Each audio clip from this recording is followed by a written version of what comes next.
Masa tu aku rasa aku paling padu. Workout steady, selfie angle mantap. Aku siap letak caption beast mode on, confident habis. Tapi tak sampai 3 minit, kawan komen, "Bro, tu dah kau ke? Atau side mirror Myvi?" Aku gelak tapi dalam hati rasa macam kena penampar halimunan. Terdiam aku. Dunia terus slow motion. Zoom in muka aku sendiri. Berminyak teruk ke aku ni? Petang tu aku jalan sorang-sorang dekat taman. Scroll phone sambil lap peluh.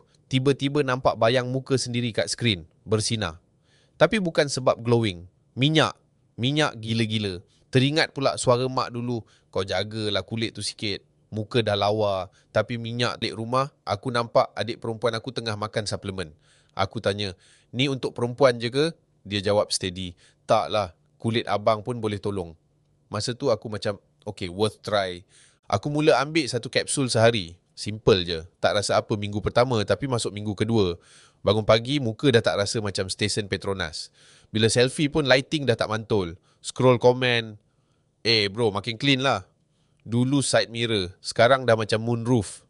Sekarang aku happy sebab bukannya aku ni abang saduk saja, tapi dah tak risau orang pandang dahi aku.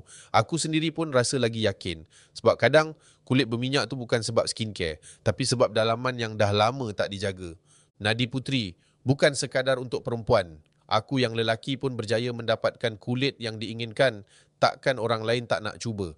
Tambah-tambah wanita yang di luar sana mestilah kena jaga penampilan walaupun sudah bersuami.